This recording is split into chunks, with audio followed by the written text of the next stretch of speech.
Assalamualaikum warahmatullahi wabarakatuh, sahabat info Pak Tani Rokan Hilir.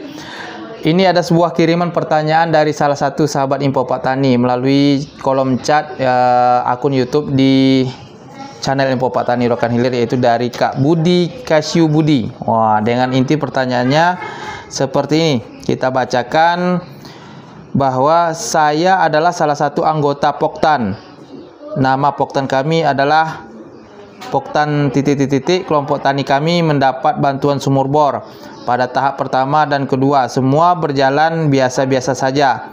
Saat mau pencairan dan ketiga kebetulan bendahara kami sedang kunjungan keluar di ... pura dan tiba kembali di desa kami.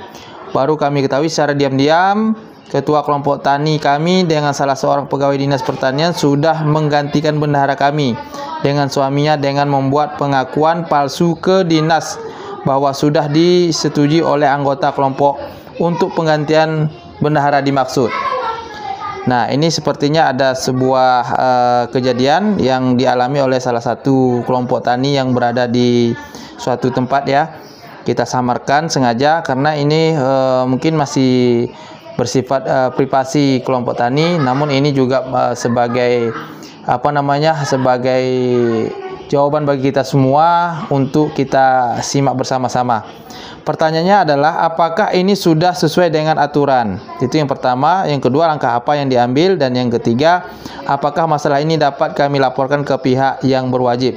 Mohon penjelasannya. Oke, baik. Sahabat info Pak Tani Rokan Hilir, kita mulai dari yang pertama terlebih dahulu bahwa penggantian pengurus atau lainnya mengacu pada sebuah peraturan menteri, yaitu Menteri Nomor 67 Permentan /SM /50/12/2016 bahwasanya proses pembenahan dan penumbuhan kelompok tani, pengurus kelompok tani dilakukan secara pertemuan atau musyawarah petani yang dihadiri oleh tokoh masyarakat, pamong desa atau setingkatnya, instansi terkait yang didampingi oleh penyuluh pertanian. Jangan lupa ya, penyuluh pertanian. Dibuat berita acaranya dan dibubuhi tanda tangan seluruh peserta yang hadir pada saat itu.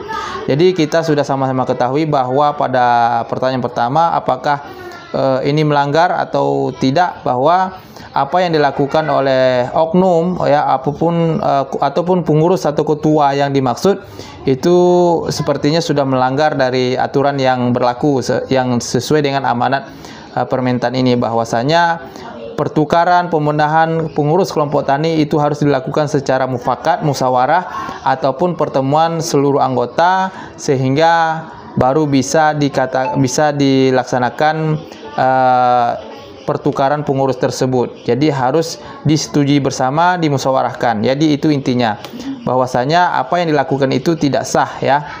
Itu berdasarkan undang-undang ya, berdasarkan peraturan menteri.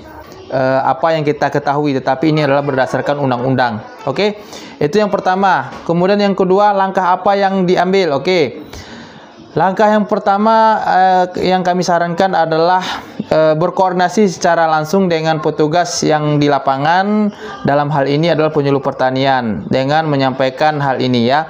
Persoalan ini disampaikan ke penyuluh pertanian, lakukan koordinasi bahwa pengurus kelompok tani yang berupa bendahara ini diganti tanpa sepengetahuan pengurus-pengurus atau anggota kelompok tani lainnya. Itu yang pertama, harus dikoordinasikan terlebih dahulu, sampaikan persoalan ini sehingga nanti pihak penyuluh pertaniannya bisa berkoordinasi dengan instansi yang dimaksud ya, yang dimaksud, supaya untuk bisa memberikan pandangan ataupun memberikan semacam solusi bahwa apa yang dilakukan oleh oknum ini adalah merupakan melanggar dari aturan yang berlaku. Kemudian bisa lakukan, yang keduanya bisa dilakukan mediasi dengan pengurus kelompok tani ya. Pengurus kelompok tani yang saya maksud adalah, yang kita maksud adalah ketua kelompok tani yang menggantikan bendaharanya secara sepihak dengan instansi yang terkait dengan penyuluh pertanian. Ini lakukan mediasi bagaimana proses penukaran ini bisa terjadi, apakah ada suatu unsur kepentingan tertentu. Nah, lakukan mediasi supaya ini bisa organisasi kita ini terselamatkan dan bisa berjalan dengan sesuai dengan keinginan dari kelompok tani itu sendiri. Kemudian yang ketiga, buat surat pernyataan bahwa bendahara yang bersangkutan yang asli ya masih sah menjabat dan berhak sebagai pengurus dalam kelompok tani dan kegiatan yang dilaksanakan ataupun kegiatan-kegiatan yang akan dilaksanakan kelompok tani tersebut, selagi bendahara ini masih memiliki surat tugas berita acara bahwa bendahara ini masih legal.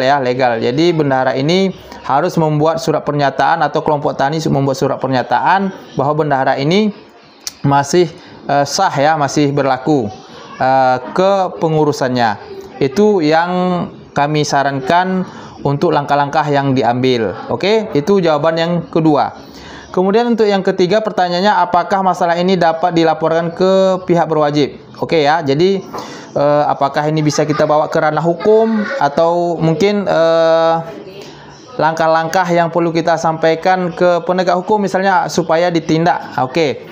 Bisa-bisa saja kita sampaikan, tetapi harus membawa bukti-bukti yang kuat, minimal 2 alat bukti bahwa kejadian ini, penukaran pengurus ini tidak disetujui atau tidak berdasarkan musyawarah bersama dan dilakukan oleh oknum-oknum yang mungkin memiliki kepentingan tertentu. Nah, itu ya.